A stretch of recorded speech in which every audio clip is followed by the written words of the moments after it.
Tabletop will start after the following messages.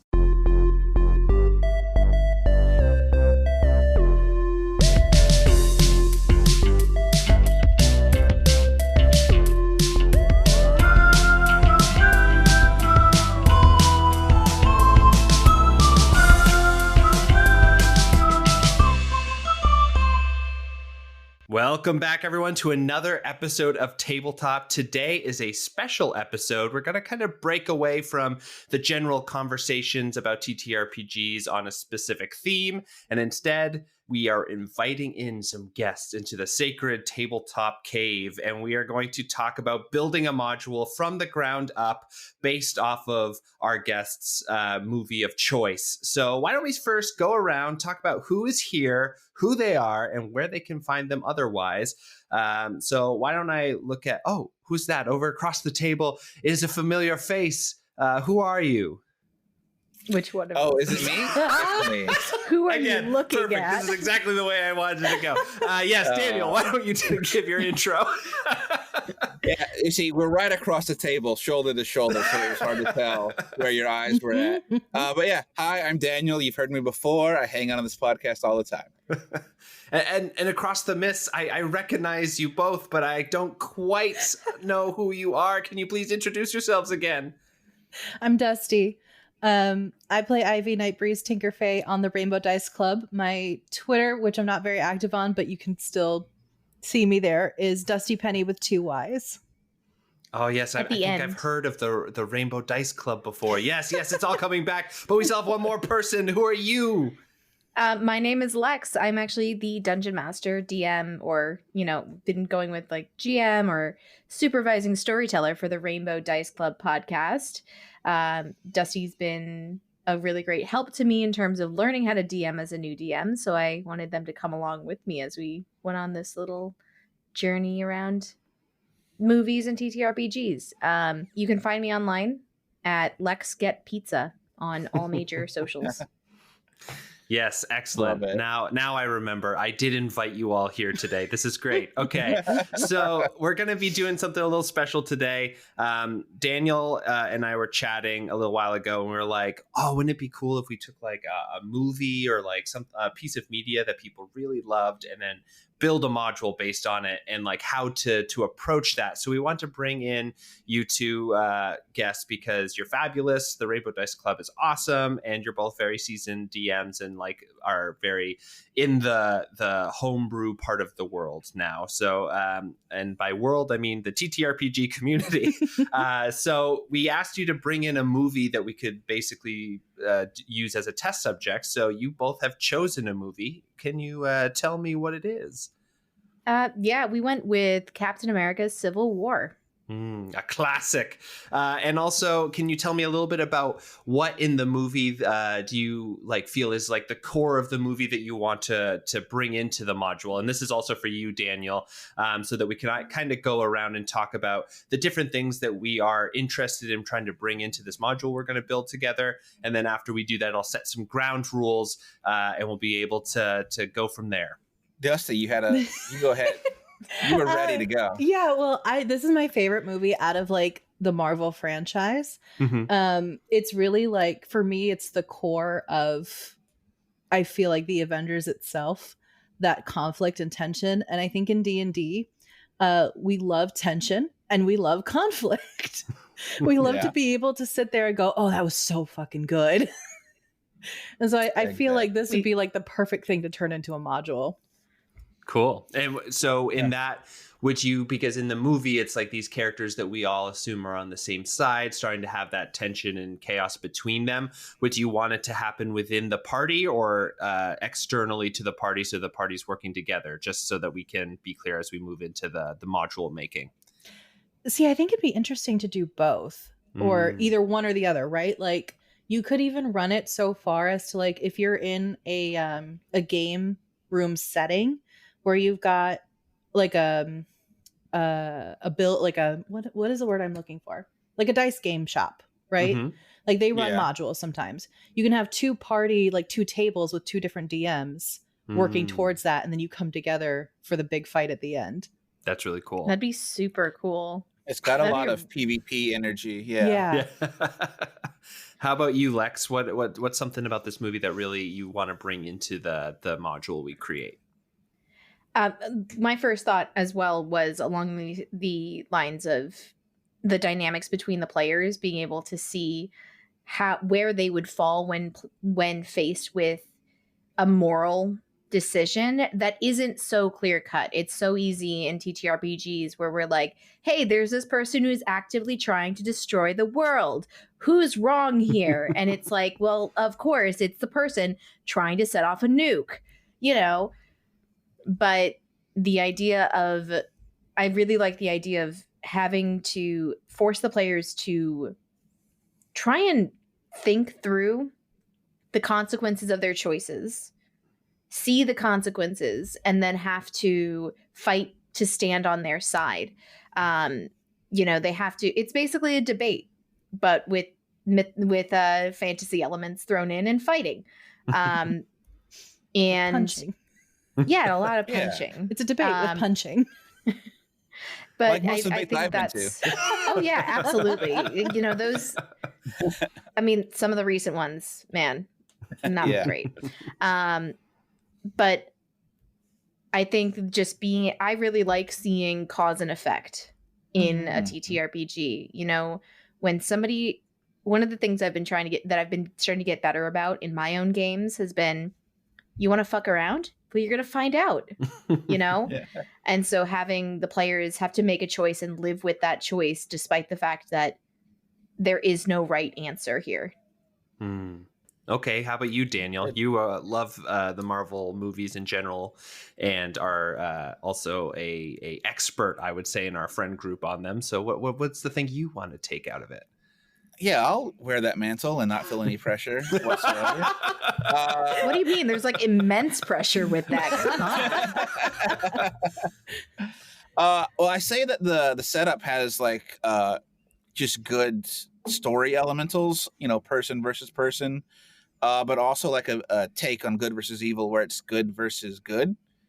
So there's really no like clear cut like, oh, that's the bad guy, which I think will make players in the module really have to think about their actions, because a lot of times, oh, we'll just kill them and move on is sort of like the default monster slaying D&D party. But being like the cleric of Palor and the cleric of Thor are having an argument, you can't just kill one. What's happening over here? I think that sets up a lot of interesting play choices, a lot of how do you hold your characters back from just going all in when you don't really want to destroy the other side. You just need to not let them take what you want away. Cool. And then for me, the thing that I kind of like is I kind of view this movie as having 3 stages. You have the introductory stage where everything is kind of introduced and sides start being taken. You have the middle phase where like there's the majority of the interpersonal good versus good conflict, and then there's an end phase where it's like a evil gets introduced, and the effects of the middle phase directly impacts how they're able to deal with the threat at the end as well. Right, yeah. So I think that could also be cool to have like a multi-stage sort of module where depending, like Lex, you were saying, like if they fucked around and they found out during the middle, then they are going to be very unprepared for the end. Exactly. I feel like a lot of the times in TTRPGs, people will do things impulsively because it's a game that we all play mostly within our own heads. Even if you're using a physical or virtual tabletop, there's some level of visualization where you're just like, I am playing a game with my imagination. So it's not real. It's really not. And so people can push limits because they're just like, well, it's in my head, so who cares?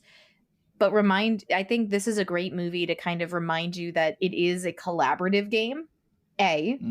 We have to work together at not just the DM, not just the players together, but the DM has to be involved. And if you're going to make a snap decision or make a snap call on something and you don't ask a question or you don't think it through, it could end really badly. This would be a great lesson in consequences. Yeah, it sounds like consequences are a big part of this module as we go forward. So I'm going to say a few... yes, the end of murder hoboing. All right, so the ground rules that I'm going to set, it sounds like everyone and most of our experiences within D&D 5e, so we'll use that as our system, though I think that we can talk about general themes and how they could be applied to other TTRPGs as well. I'm going to say no more than 10th level, because I feel like 10th level is when you start being basically like a superhero anyway. And when you get into like level 20 stuff, you become essentially gods, and I don't think that that's where we want to head anywhere. It's hard to DM for that kind of play. And the only other thing is that I want to get a consensus on how many sessions should this module run. Are we looking at a one-shot, or are we looking at a multi-session module? I think it needs to be multi. I don't think you can condense it into a one-shot unless you're like just doing the ending battle. Yeah, there's too many scenes that are possible for like arguments and debates and monologuing the greater good. I wouldn't want to force people into like, so we have 3 hours, so make 1 hour per part. Figure it the fuck out. Yeah, I would agree, because even if, Dusty had brought, like, there was that idea from Dusty of 2 tables essentially are playing the 2 sides in the story and then coming together at the end. That final battle is going to be such hell to put together. Like, even if you were able to do each party's half of the story in one session, which would still be wild, like a lot, but by the time you get to that final battle, there is no way you could do it just in 3 hours with everybody feeling like it's satisfying at the end. There would be a lot of like, but wait, I just didn't get resolved, or like I didn't get to do my silly Spider-Man thing or whatever. Right. I feel like you'd have to have a lot longer of a much longer series of sessions in order to get a satisfying end out of it. Yeah. Since we are trying to create something in a short-ish amount of time, why don't we condense it down into 3 sessions so we can have each session be a part of the movie sections that we had. So 3 I think that works. Generally is what we're looking for, 3-hour sessions, that kind of thing. Okay, so this is now where we can just let our brains expand. I'm going to go first because I'm the host and I want to go first. I thought it could be really, really cool. Dusty, going off of both you and Lex's kind of things you were talking about just now, I thought it might be really cool if we kept this within one city and we had a bunch of the different factions within the city kind of have their head be the person that you're trying to convince over. So you could have the Thieves Guild, the Merchant Guild, the Mages Tower, the town guard, the whatever, and you could have like as many of these as you want. And if you had 2 separate groups, you then that are playing in tandem, you could have them both be approaching different people without like, and basically the 2 DMs would just have to talk about, okay, they just went to this person, so that if the other group shows up to like the town guard after they've been, talked to by the other group, then that's kind of an encounter now. It's less of a skill check or whatever, and more of where you're fighting out your way out of the guard's tower or whatever it is. That's sort of a thought that just came to me when you guys were kind of talking along those lines. What do you guys think? I think we're a step. That's step 2. Oh, yes. Step 1 is what is the conflict? Because obviously they don't have secret identities in most D&D games. So what would it be the driving force? Like, is it a magic restriction thing, or very simply, if you think about, so the movie is basically saying, you've got the Avengers who have, for the most part, in all the other movies, just kind of been like, oh, bad things are happening, we're going to go deal with it. Yeah. Outcomes aside. And in the movie, they're being approached by the United Nations saying, no, you need oversight. Like, people need to tell you when it's okay for you to go do stuff so that you don't destroy the world. So if you think about like how some adventuring parties especially can get a little murder hobo-y, the idea of, hey, you accidentally, through your shitty behaviors, have slaughtered entire tribes of people. You can't do that. You need to be designated to go out to these places on missions that have been approved by whatever governing people in the area. Okay. And then having people make a decision of like, maybe that's what we do, or wait, that doesn't make sense because so many things come up incidentally that we just have to, that we come across and we have to act on. And if we don't, worse things happen. I do think there needs to be that, like, at the top of the campaign when you're like lore dropping, just that defining moment, like the Sokovia. There was that moment. That's why it's called the Sokovian Accords, is because they fucked up Sokovia so fucking badly. I think you drop that at the beginning, right? Like, maybe there was a town over that was just completely leveled because something got out of hand. And so now the governing body, the king, the whatever, is like, hey, y'all go through me first. What if... Oh, I have a pitch. I have a pitch too. Pitch. You do it first, Daniel. All right. So there's a dragon raising the countryside.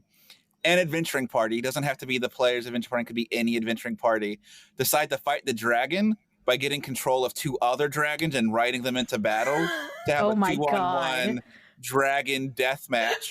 And obviously, you can't bring more dragons to a town and just like go nuts trying to kill the one ancient dragon with 2 adult dragons. You don't bring a dragon to a dragon fight. You bring 2. You don't add dragon. 2 dragons to a dragon fight. You're bringing a gun. I'm bringing 2 dragons.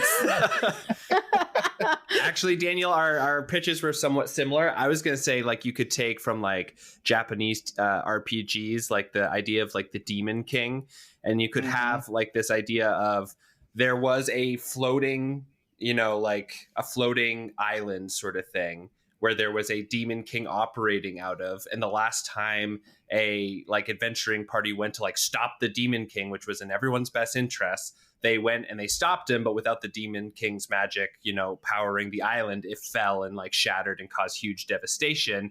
And so now there's like... There. Yeah, so then there's we have actually been there once. So also, so now Nick, have you been playing Tears of the Kingdom a little too much? No, I haven't played it at all, actually. There's a lot of that shit in there.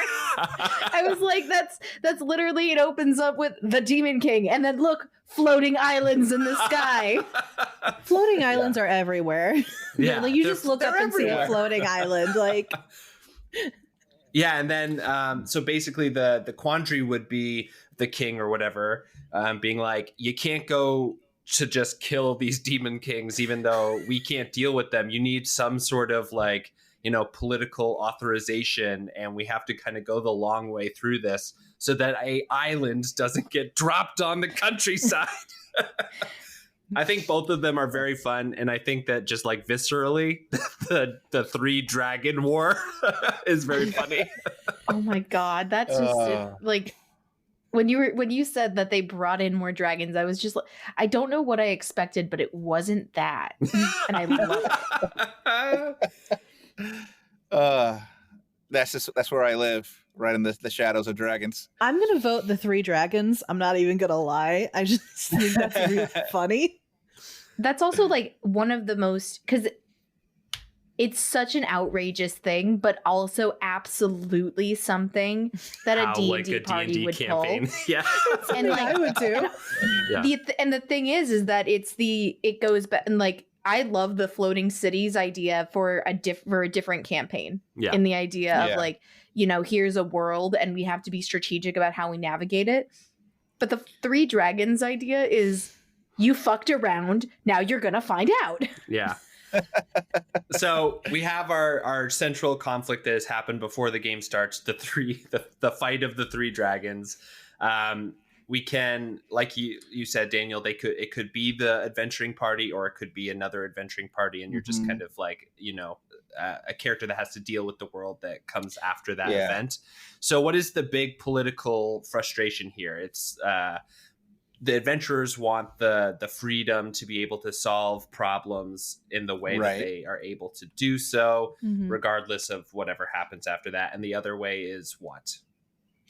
There needs to be someone making the plans and signing off on how that happens, I would say. And doing preemptive damage control. Essentially, that's what I think these governing bodies are trying to do. They're trying to minimize the possibility of friendly fire, of like innocent casualties. Mhm. So, Right. you know, if they're like, oh, well, there's this big group of baddies coming up on the horizon, we'll clear the town so you guys can go destroy the towns without killing people.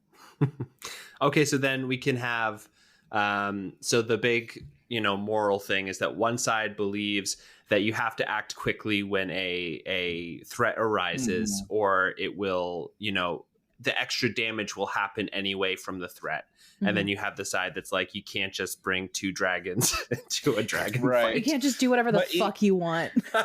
You also have the not immediate crisis, but the projected crisis of who in that power structure gets to say what the adventuring guilds is allowed to respond to, and is that power structure corruptible? Yeah, that's always a possibility. And it's especially also with the king. Yeah. It's also that idea of like, if the bad guys know now that there is this structure put in place, are they going to exploit it themselves too? Like, are they going to just hit en masse and just like leave no room for bureaucracy to do its job? All right, that's a good idea. Oh, you're such a great villain. Yeah, Dusty, what the hell? Like, coming up with these evil plans. Damn. All right, so we have the central conflict. So how do we want to build the first part of this module? So like, I guess not mechanically, but playing wise, how are both of these groups going to be spending the first 3-hour session that they have? Well, I would say first, character introductions, always a thing. Kind of like, how were they affected? Were they involved? You can do all those like sort of back setups. And then ask the big question, do you join the Adventurers Guild? Or are you part of the rogue parties that are cropping up across the countryside? I would also, if I were DMing this, I would really love it if at least one member of this table was part of that inciting group that went and got the 2 dragons and destroyed everything. Because it's so easy to look at it from an outside perspective and go, wow, that was fucking wild and kind of dumb. And have that immediate, like, what were you thinking moment? Whereas that person is like, that was what we had to do. It was our best option. The option was terrible and dragons. So I would love to have that. I think that could also be an NPC encounter though. Fair. Like, but I think first and foremost, for me, if we're doing the idea of like the 2 DMs and the 2 parties, I think there should be a session 0 where you decide what side you're on first. Yeah. Because I don't think that's something that should be taken away from session 1. Because then if you've got those like say if we're building this for 6 players and 3 are on one side and 3 are on another, right? You don't want to spend the first session with all 6 players and 2 DMs just going, I don't know. What do you think? I don't know. What do you think? I think it could be really cool too, to Lex's point, that you could have 2 custom backgrounds to give out to one person on each side, that both of them were part of the adventuring party that was in the 3 dragon conflict. and one of them is like, what were we supposed to do? The dragon was destroying everything. And then the other person could be like, we really fucked up. Like, that was not the ideal solution or outcome. We can all agree. And so those people would then be like on separate sides, but basically make your Tony Stark and then make your Captain Steve America. Rogers. Yeah, make one on each side to argue, you know, from the insider's perspective of 2 dragons, yes or no. Yes, the TDC conundrum, the 3 dragon, the 3 dragon crisis. And I think that we can still bring in the thing within the city, because I think a centralized location is always helpful for a time restrained session. So maybe we say that like the whatever political power in the city, maybe it's like a mass lord sort of thing, or maybe it's a monarchy or anything. Maybe they have passed legislation that is going to be like, all of the adventurers are going to have like a magic brand essentially that forces them to like until activated, their powers are, sealed or something. You have to register with the government. Exactly. Or it's like tracking, or it's tracking where they're going, so that, you can still be like, well, yeah, like we'll join up, but we'll still do whatever we want. It's like, no, it's literally tracking what you're doing. Yeah. And they can hold you accountable for acting this way. Mostly because there's so many players that use magic and other abilities in non-combat scenarios just to dick around. Right. Yeah. So like that would be my only concern with like restricting their abilities beforehand, because and it also pulls up the argument of spellcaster versus martial class. Is it just the spellcasters that are getting restricted, or are the martial classes now, the rogue can't sneak attack just for fun? And that would be a fun question. That'd be a fun question to have in the campaign. Is like, they put these marks on adventurers, but who's being affected more, casters or martial classes? And now there's infighting between even those factions. If you did an ability dampener instead of a magic dampener, where like the person can't punch as hard or, as well as not being able to cast spells, I think that would be really interesting too. Yeah, I was in my mind, I was thinking it would be really cool if there was some sort of like magical like bracelet or something that they could have. And then to your point, Lex, like if it's tracking them, and if they start going somewhere, it just starts like shrinking until it just like clips off your arm kind of thing. You could have, you could have something. You could have something like that where it's like, oh, it's getting tighter. You should like back off a little bit, and maybe it has the ability dampening thing anyway. But some people will still be like, I'm still gonna go. I might be a level 3 now instead of a level 10, but I still should go. Like my character. All I'm thinking about now is like some level 1 wizard with this thing on his arm being like, I'm gonna go because it's the only way in an XP based game. Like only way for me to like level up is to kill things, and then he's just like, oh, it squeezed me too hard. I'm dead now. Die from shock. Yeah. Oh. So we kind of have all agreed we're gonna have let me just check. Have we all agreed that we have this sort of like time limit of the legislation coming down? It's gonna either be passed or not, and that's the time limit that the people are operating within. Yeah. Mm-hmm. And there is some sort of maybe campaign specific thing, maybe if you're putting this into your campaign, that is going to be stopping them. An ability dampener, I think, is just like a really good one. Like it's just a really, MacGuffin of like, hey, you have this like sigil on you or rune on you now that like suppresses your abilities, or you will, if this goes through, that will suppress your abilities down to like level 3 essentially, and that mechanically will give them an idea of what they're dealing with. Okay, so we have that sort of setup. How do we want to build? Because we were kind of talking about how the movie has 3 distinct parts. The first part is the sort of recruitment and politicking. How do you all think that would actually take place within a game like this? I see guildmasters taking a vote. So you go to guildmasters you've worked with in the past and be like, hey, we need freedom to do this, or we need to do that. And you get them to sway those factions to your side. Mm-hmm. Yeah, I think whatever factions aren't represented by the players is where you would go to like canvas and make your point.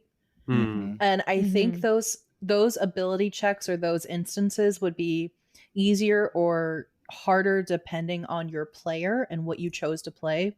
Like, for example, I think it would be harder for like a rogue and a paladin to try and see eye to eye on something. Yeah. Right. I kind of like the idea a lot of like time locking this section as well, because knowing players, if you give them a thing of, hey, there is X amount of resources, there's sort of like a time limit, but you can go and sway people to your side or whatever. Like I know our group would not stop doing that until we had every single person on our side kind of thing. Oh yeah. So I think that maybe you time lock it in. You only have time to visit like 3 of these places, and you get to choose out of like 7 different factions or something that you can create. And the other table's doing it too. and you do so separately, and then the DMs kind of like talk, and they're like, ooh, they both went to the Thieves Guild. There's going to be conflict there when they both show up, or whatever it is. And maybe you could even like rank them in like, I'm going to go here first, here second, here third. So that they, go, and you can make beforehand as a DM, like, which way would these people go with no interference on this vote or whatever that's going to happen to pass the legislation. And if left alone, those people will just join those sides, and you can kind of have that be there. But then I think it would be really cool to, for each 7, kind of create a specific conflict that's internal to it, because there's going to be factions in all of these things trying to go either way, that they can then interface with in some way. And I like the idea of time locking it. And I think it would be it'd be interesting to utilize like actual time clocks. Like in Blades of the Dark, they have the clocks. Mm-hmm. I think that would be really cool to utilize as well. Like, you only have 5 segments of this clock to convince the Thieves Guild, like, make it count. Yeah. No, I think that would be good too, because there are tables that will just sit there and be like, I am going to spend an hour attempting to persuade this one NPC to join me. And that's not like it. One would prevent having a time lock, allows them actual time to get to the 3 guilds that they're trying to get to. And 2, adds that extra layer of urgency, where it's like, you have to have your points laid out. You can't just kind of be like, well, I kind of want to do whatever I want, or I just kind of want to, I think it's a smart idea just to have regulation. Why? I don't know. You have to have your points laid out and be able to make a coherent argument. And I think it will be really interesting, like you said, Nick, that like if they decide to go to the same place and in what order, if they go to the Thieves Guild, like one goes there first, then the other one goes there last, it's like, well, that's going to make for an interesting conversation and make it challenging to sway them one way or the other. I think that there also should be 3 different levels of persuasion. It's like a scale or like a line, I guess. And on one side, it's like, I am 100% for this now. Like, I cannot be dissuaded. So that if you did that to the Thieves Guild and then the other people show up, they're like, all right, I think we might have to fight now, like that kind of thing. Whereas you could also have a middle of like, I guess I'll vote this way, but like, I still feel bad about it. And then there's the other way of like, I'm completely undecided. And that based on how your players interface with those interactions, they can push people along the scale. So like if somebody like maybe the Mages Guild is like, absolutely, we're not doing this because we make our living with our magic. And if you are constantly locking us, that means that we are basically all going to be out of a job. And so they are like far on one side, and then like, but there's factions within them. So they all start persuadable, and you go in and you give a really good argument about why magic run rampant will destroy the world. Maybe they come up all the way, or maybe they only can come up a certain way so they could still be persuaded back or something like that. Well, let me pitch you this table of how the guilds were affected by adventuring parties in the past. Where you roll randomly like, okay, this guild got a lot of use out of adventuring parties, and so they want to keep adventuring parties in what they're doing. But this guild was there, a lot of their property was damaged in the 3 Dragon Crisis, and now they're just like, no. The TDC, yes. Oh my god, yes. No adventuring anymore. So yeah, that would be like just little tables to roll on to kind of randomize it a bit. Do we have the Insurance Guild? Is that one that we could throw in? No, they are all like post TDC, TDC, like they're all huge industry propped up, and they're like super anti the legislation because they're like, everyone is buying insurance right now after the dragon thing. We're doing super well. We literally named insurances after the people who did the TDC. Yeah, there's the Tiamat level of coverage where you are covered from everything. There's the Poppy level where it's just nature shit. Oh, and then there's the Thumber Shoud one, like the chunky dragon. You're only protected from like landslides in that situation, nothing to do with an actual dragon. I do love the idea that like this level of insurance really only affects druidic magic, so like that's gonna be what you're covered for. Anyway. it was I know that, it's elemental, so you might think it's druidic, but, wildfire druid and wildfires are different things. And while the fire did burn down the forest where your druidic conclave was, it actually was a holy smite that started the fire. That was a God, putting out a fireplace. I don't know what to tell you. The idea that's just a normal forest fire. Smokey is super upset. But the idea, because insurance companies can claim like acts of God as like reason for not covering things. Can you imagine? Like them so being like, good. you know what? There is 17 gods in this universe, and they are active. All of this is, a paladin came through. Yeah, that's a literal act of God. Like, I'm so sorry that your boat went down in the storm, but that was Helm. I don't know what to tell you. Yeah, we have no say in this. It was nothing to do with anything we could have prevented. Oh, the boat was the problem. Oh, well, that's the tree or the nature gods or whatever who made the wood that made the boat. That's their fault. Oh God, I love that there is. Maybe this is the big bad at the end. Is that there's an insurance conglomerate. I mean, insurance lobbies the government to make these regulations so that they can get more money. It was the insurance the whole time. Guys, we're joking, but I kind of love that idea as a final big bad. I'm not against it. Well, because literally, if you think about it, in the 3 dragon conflict, as we all know, in the TDC, you've got all these people that presumably were either killed or lost their homes, their families, everything, and there's no way for them to recoup that loss. And so it makes sense in a really effed up way to have a group of people go, you know what?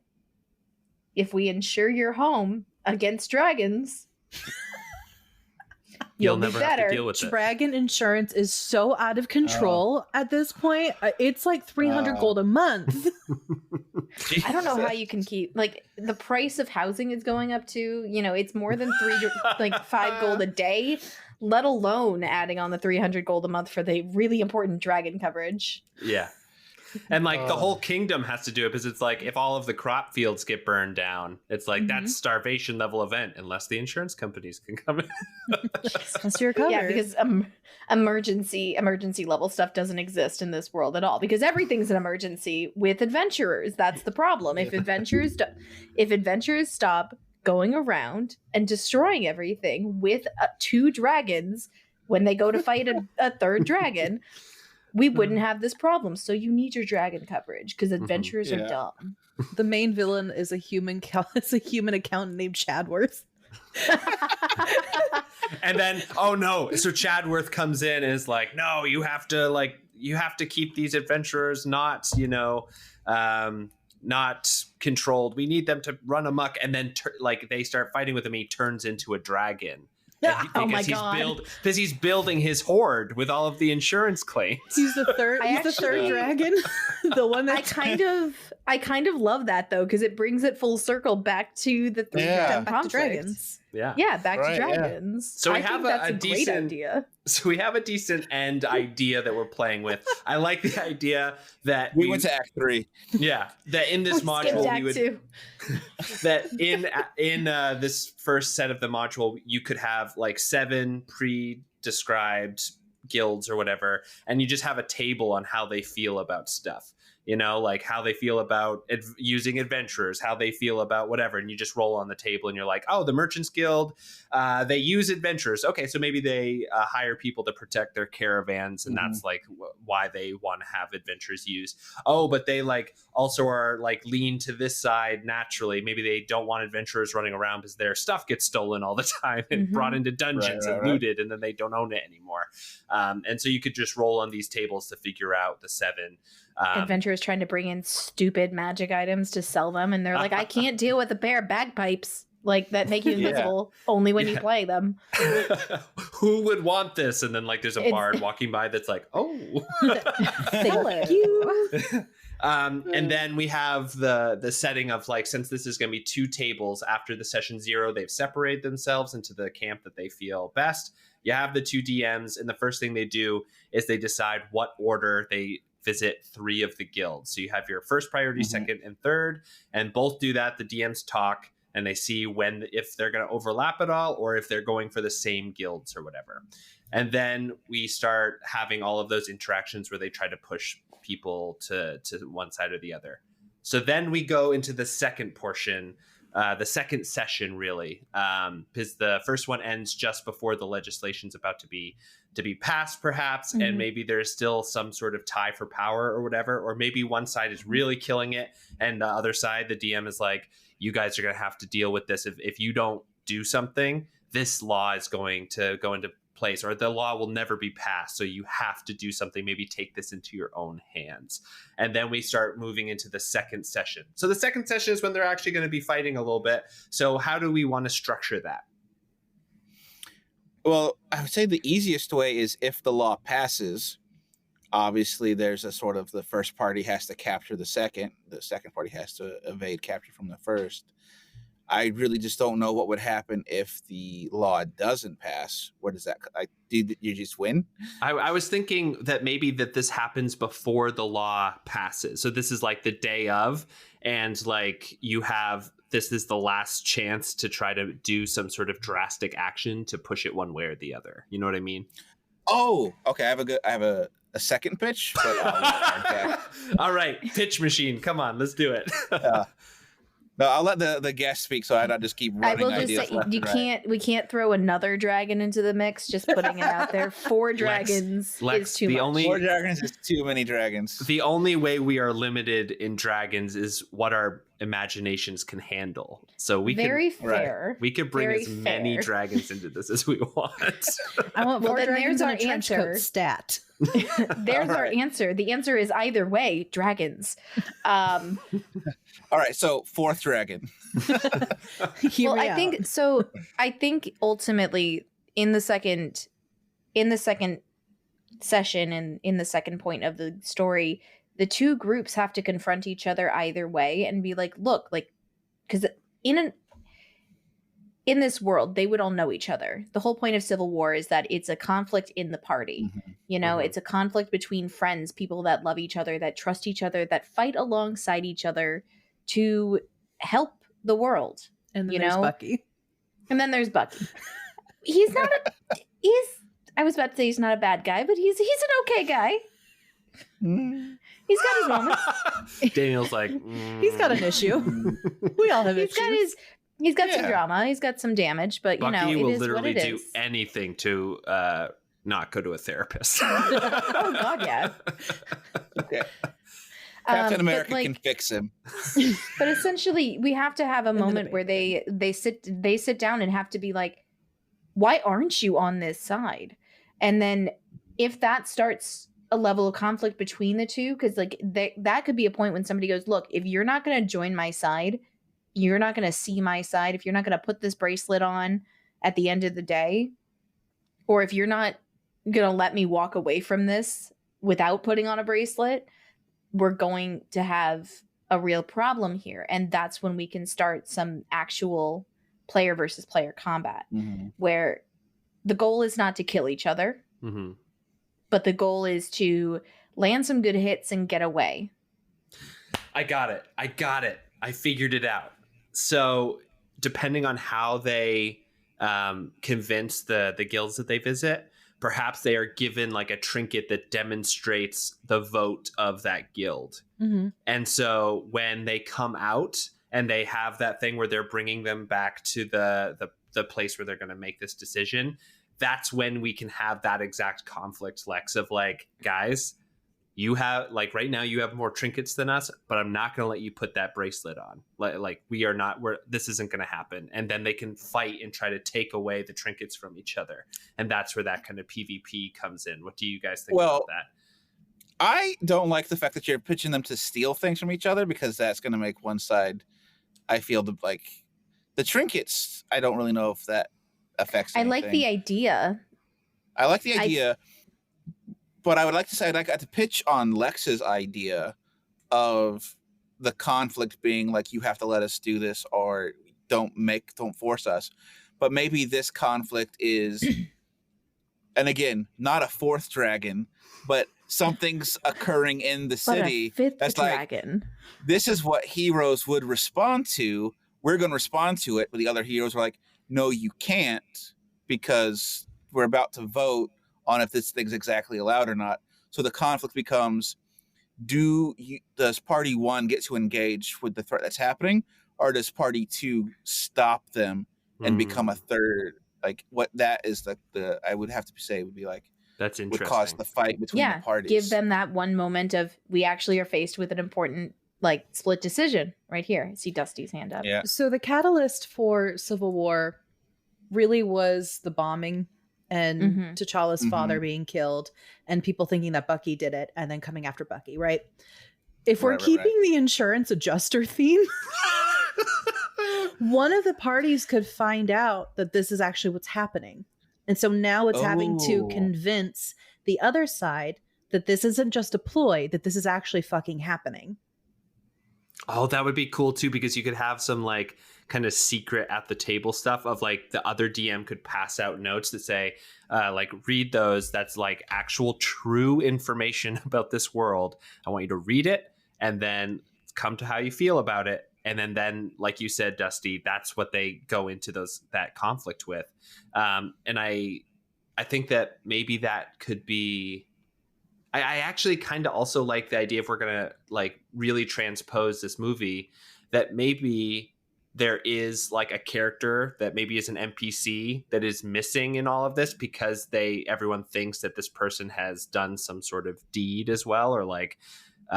Maybe the adventuring party leader from the TDC that made the decision or whatever, maybe like he's gone or she's gone, like missing, right?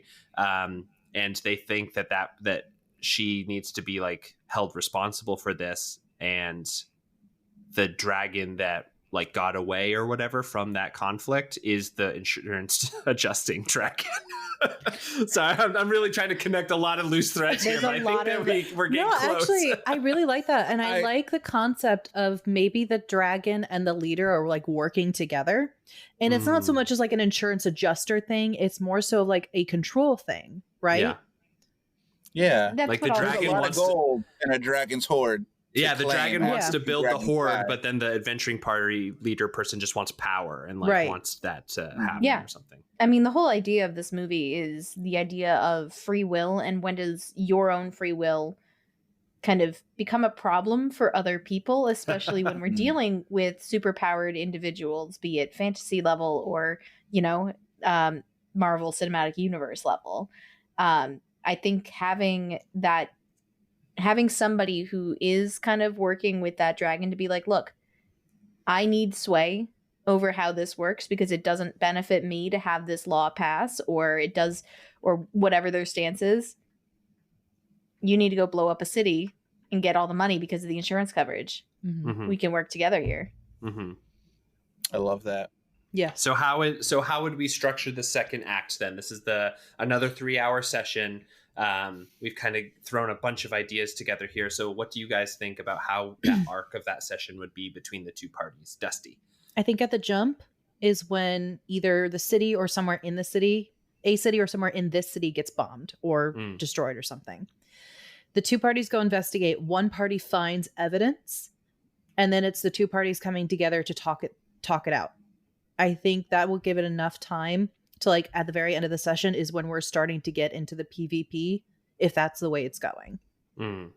So evidence that this like seventh person, the leader from the original group, was part of everything, right? Is that what you mean? And that there's like something going on. Like, this isn't just a moral issue. It's like a control issue. Yeah. Okay. So then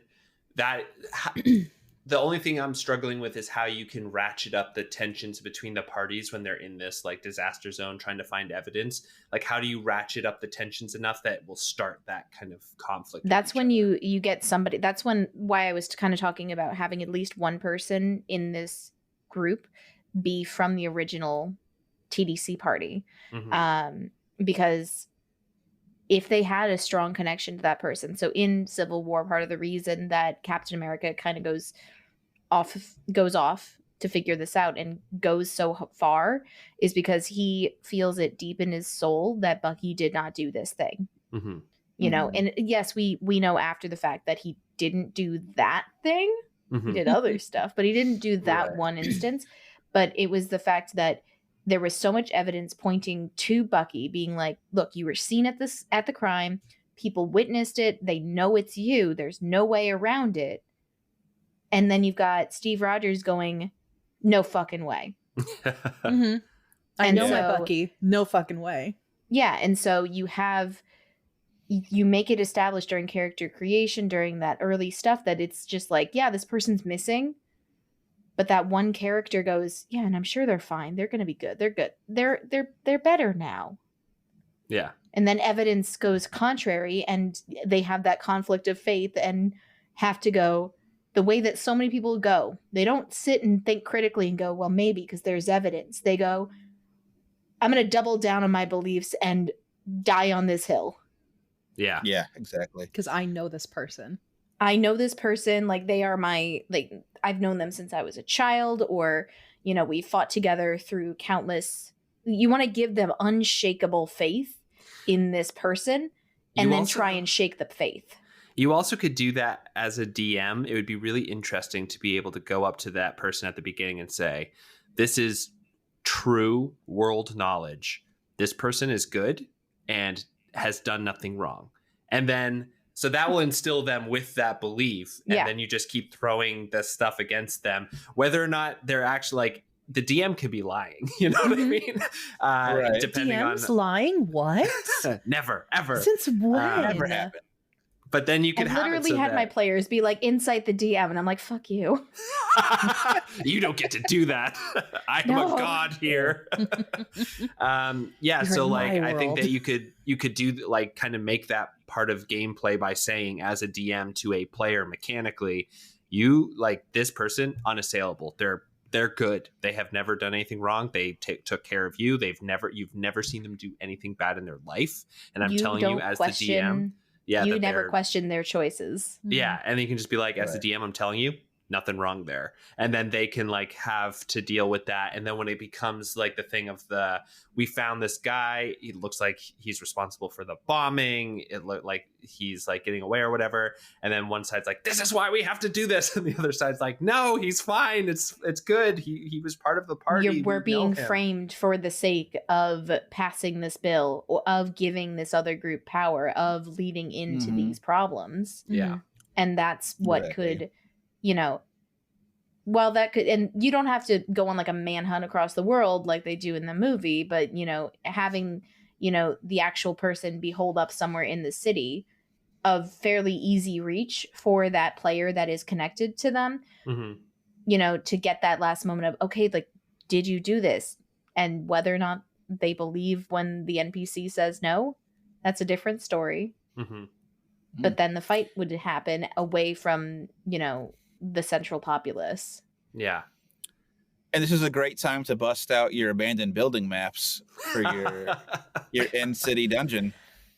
I also, for the movie itself, I'm obsessed with the fact that they were just like, meet at this abandoned airport. Yeah. I know. 2 p.m. Monday. Like, also, what was Spider-Man attaching his webs to when he was swimming around? Very confusing. Okay. I'm sorry. We don't ask questions. No questions. I watched it.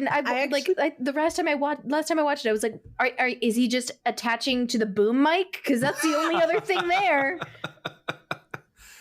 I love this. So they would go to the place of the bombing. They would have like maybe cordial conversation as you're looking around for evidence about what happened. Maybe part of them's like, we shouldn't investigate. We should just let the guards do this. And then somebody will find, or both of them can find evidence based on roles about where the person is. They go, it turns out it's the person that one side trusts inherently, or maybe both sides trust inherently. They have that conversation. It comes into like a fight of like, we need to bring him in. He's wanted. He can stand trial, but like he can't just be running around the other side being like, no, you're trying to control all of us. And then they have this little disagreement, whatever.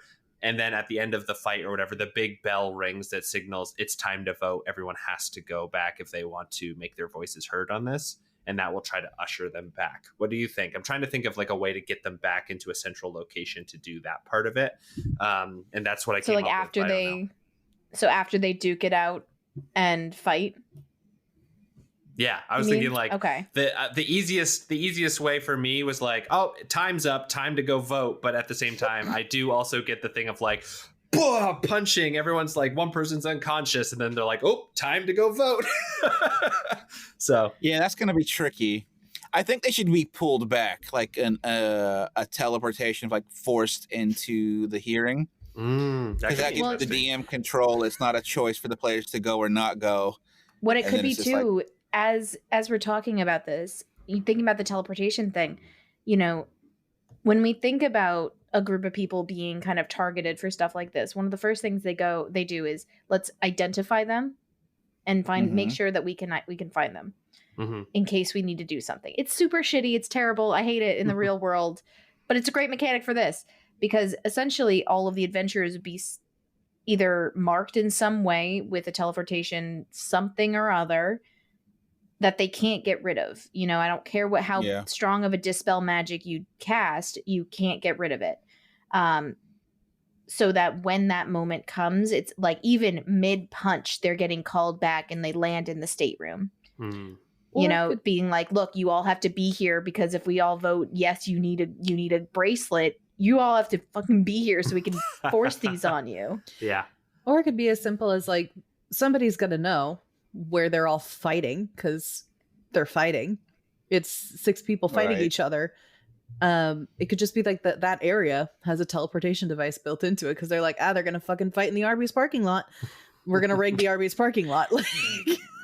I really like the idea that the quest giver at the beginning of both sides, maybe it's like the Freedom faction, maybe like the head of the Thieves Guild is like, we cannot do this. Like my whole thing is that I'm illegally doing things. And then like the other side is like, you know, the head of paladins. Like, the paladins. Yeah, the paladins or whatever, being like, listen, we can't have this happen anymore. We're trying to help people. And maybe they're all given these like rings that can't be taken off until the vote happens, and they have a teleportation thing in it. And like said, it just boom, they're back. And that allows the DM a lot of control over when that session ends. I also like it as a secret thing that all the players were given. That way it can kind of reveal, oh, now you can get called back at a moment's notice wherever you are. Maybe if you were on the side for pro Rune, now you can see, oh, you're a tool and they expect to be able to call you whenever you want. Yeah, but then on the other side, they can be like, and then the other side, the people who are pro, you know, regulation can go, yeah, you know, if you're doing something bad, they can call you back and stop you from hurting people. You know, you can have an argument on both sides as a tool for the kind of moral and ethical dilemma around controlling people. But I think that would be the simplest way of doing it without, because it's going to disrupt, no matter what you do, there's no way to finish this battle without it disrupting the flow, unless they decide to murder each other. And we're trying to avoid that. Yeah. I think that's a super strong second block. Let's move into the third block. We've already had some ideas about insurance adjusters and dragons and Chadsworth. Chadsworth, the dragon insurance adjuster. So, and I think that's great. You can have a great, like, sort of like A Few Good Men esque courtroom scene of like everyone pitching their case and like telling in like all of the different people who've lined up on either side to pitch the case. We just need an inciting incident of like Chadsworth is going dragon mode or whatever. Which way would he go? Oh, go ahead.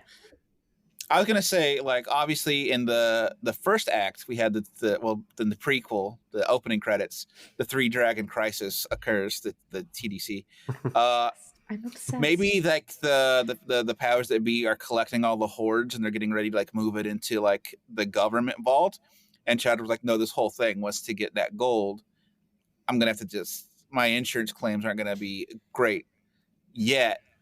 And so the party who found out that Chadworth is a dragon will be like, okay, he's about to move. We have to do something before he just takes all of this gold. And then he becomes unstoppable because with that money and his political connections as Chadworth, I don't know. Is it weak? It feels weak. No, honestly, I think I really like the concept of being thrown back into this courtroom, and then the party's like Chadworth's the head of it, right?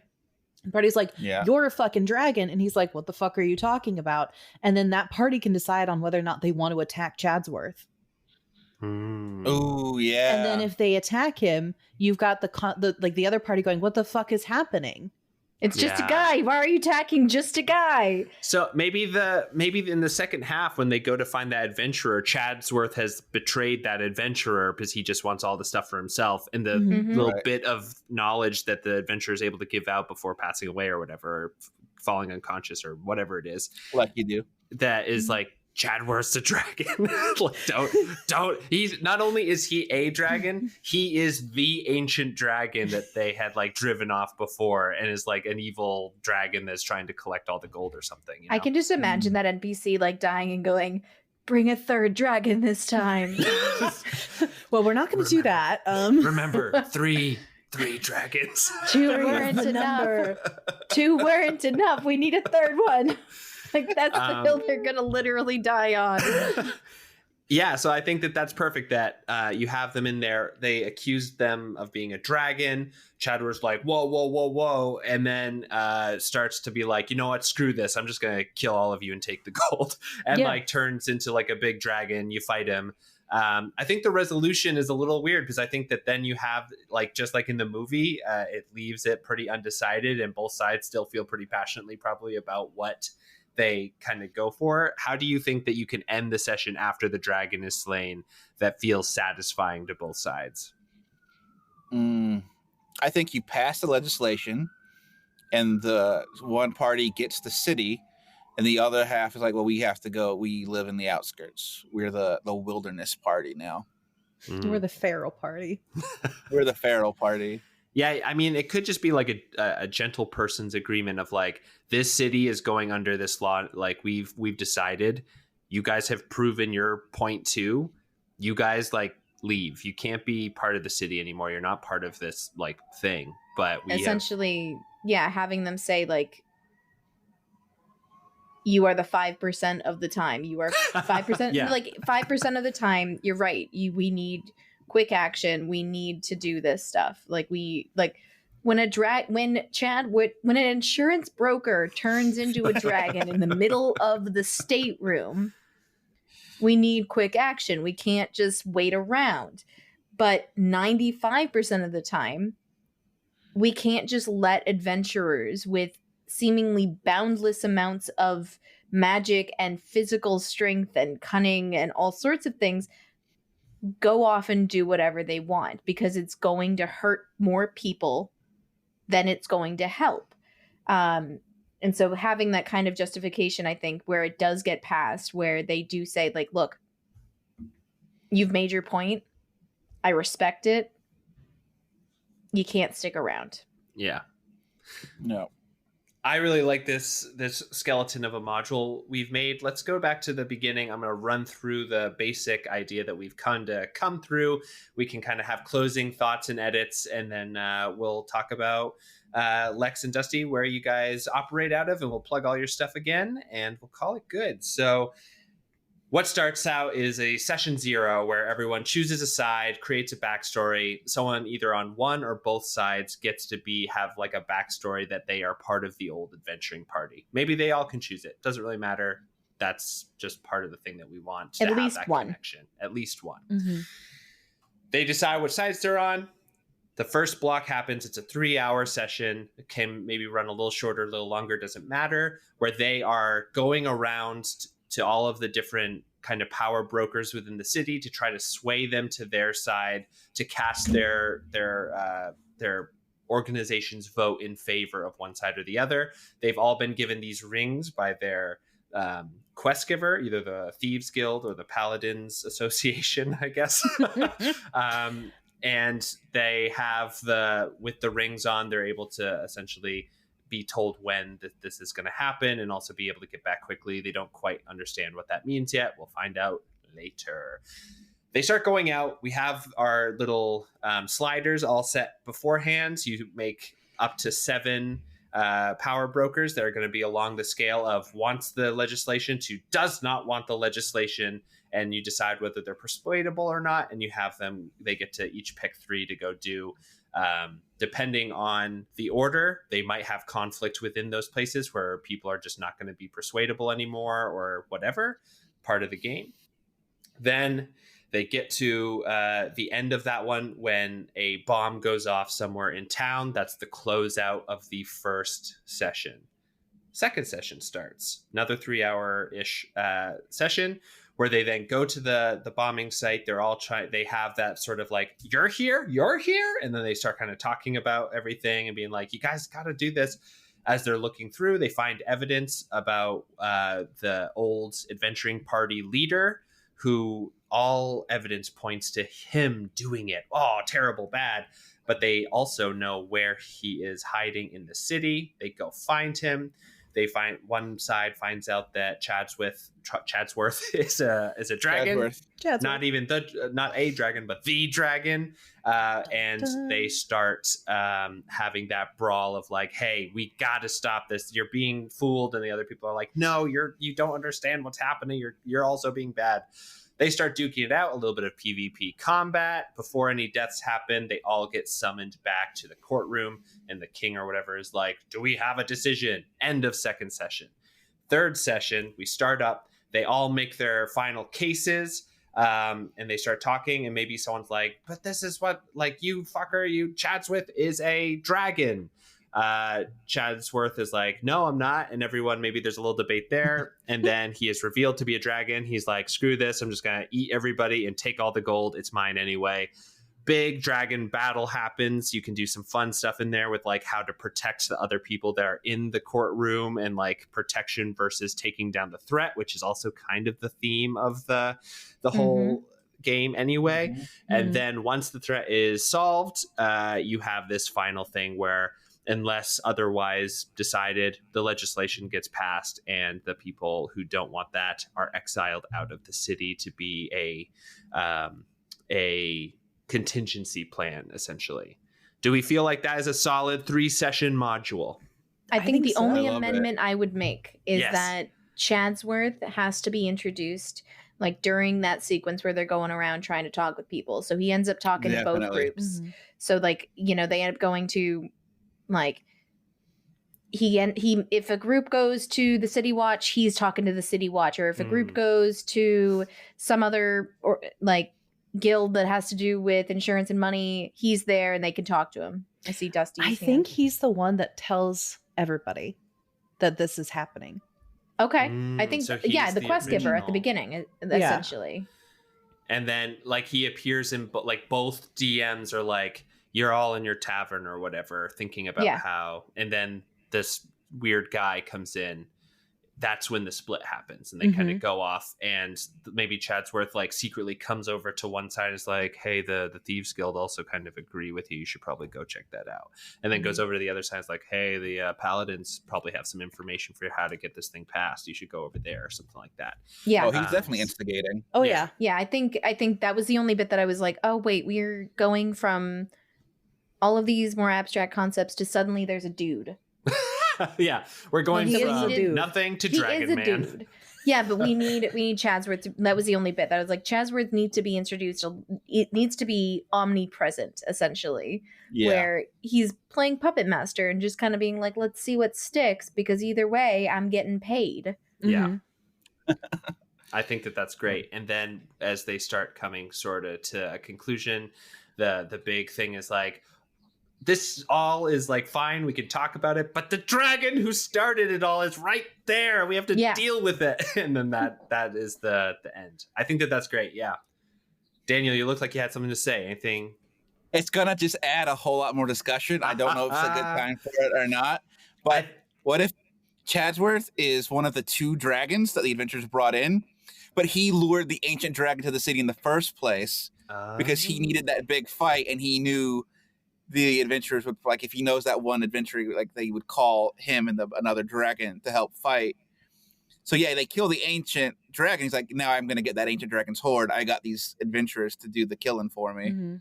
And then he goes, now I'm going to get an insurance claim and I'm going to get every dragon's horde because I'm just going to keep getting paid. I like that a lot, actually. Yeah. And that means classic Chadsworth. And that also means, what is at level 10, a party of like, I guess in this case, probably 6 to 8. What kind of dragon are they going to be able to fight and survive, but it still be challenging? Is it ancient or an adult? I think it's an adult. And then I think it's up to the DM's discretion whether or not they want to raise or lower the HP. Yeah. Yeah. Well, yeah, I would say that I would go with. That's why you need the ancient, so that the 2 adult dragons are needed. Yeah, totally. Cool. I think that this is great. I think we have built a really solid skeleton in which DMs can sort of flesh this out at their tables.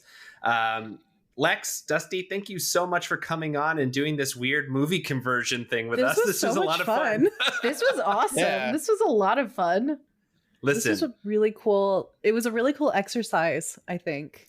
I love it. Yeah. I thought it was really cool how we were like taking the themes and being like, okay, these are the things that we resonated with in the movie. And it really boiled down to, instead of like, I really want a guy to like zip in and be a Spider-Man cameo during the big fight, we were like, no, these themes are cool. This is what we should do with them.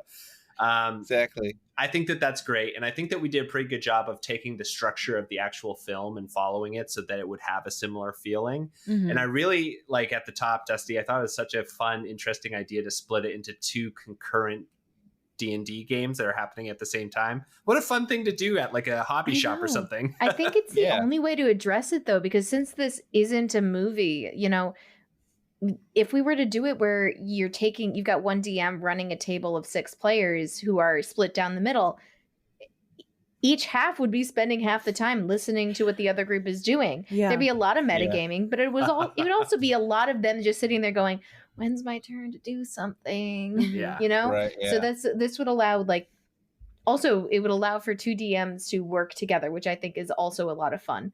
I think that actually would be a blast, in that like even when they all come back together in the same place, you have essentially split the amount of work of like remembering NPCs' names and voices and all of that kind of stuff, running monsters. You've split all of that work in half so that it's going to be easier for everybody. And I think at the very end, just really quick, I think one DM runs the dragon and the other runs the encounter. Like the actual like lair, the actual thing that's happening. I think I would agree with that, given how many, because even with six players, that's a lot of stuff going on, especially if there still is a little animosity between the players where there's like, I don't know if I trust this person yet to actually do stuff, so I kind of want to punch them first. And it lets one of the DMs really just go off the rails and running a dragon without having to balance it against I know. Like, that's the DM that got the most frustrated with their party. That's they kind of whisper to each other and they're like, "Are you how angry are you at these guys?" I'm angry. I want to kill them all. You're the dragon. You're the dragon. You get to be Chadsworth. Well, thank you so much, Lex and Dusty, for coming on. Once again, tell us a little bit about the Rainbow Dice Club and also about your work in other spaces. Maybe plug the Discord, whatever you guys want. What are you guys up to? What can our audience find you and expect from the content you guys are creating? So yeah, Dusty and I are both part of the Rainbow Dice Club, which is a LGBTQ 2IA+ actual play D&D podcast. We release episodes every Wednesday. We are in an entirely homebrewed setting with wonderful PCs who really help drive the story along in a really kind of satisfying way, not just with combat, but with just really good role play. I'm always astonished with how wonderfully the player characters get along in their story, and not just get along, but how they interact in all sorts of ways. You can find the Rainbow Dice Club on Twitter and Instagram. We also have a Discord that you can always find a link to in our bios on those different sites. We also have a TikTok. Oh yeah, we do have a TikTok. I always forget about that. We post clips from the podcast on the TikTok so that you can use them in anything that you want to use D&D TikToks for. Yeah. Amazing. We get some really good audio clips. We get some really solid audio clips to use for anybody who wants them, and they're great. But yeah, again, you can find me in most places as Lex Get Pizza. And you can find me at Dusty Penny with 2 Ys on Twitter, Instagram, TikTok. And anywhere else you want to find them, except And maybe not. They might not be there. Who knows? Please don't come to my home or my place of work. No, thanks if you for coming on again. If you find my Facebook, you've got a problem. Please do not add me on Facebook. That is for my relatives. That is for my hyper-conservative family. Thanks for coming on. Always a blast to talk to you two. Rainbow Dice Club is so great. Definitely go give it a listen. You'll be joining me. Also join the Discord. I'm also in there sometimes. Not very active, but I do read stuff. So if you want, you can also check out Tabletop on Instagram and Twitter. You can also go to our website, tabletopod.com. If you scroll down, there's a little Ask Me Anything section where you can type in a question that we can answer on the pod. We'd love to get those questions. If you want your question answered, feel free to do that. Otherwise, we are a podcast that is part of the Helios Network, a regular network for regular people. No celebrities here, just fun, weird people like me and Daniel. So take a look at some of the other podcasts on the network, like Masters and Debaters and Banter and Such and Wasted Truth. Lots of cool stuff there. Thank you, everyone, and we'll see you next week. Bye. Thank you. Bye. Thank you so much.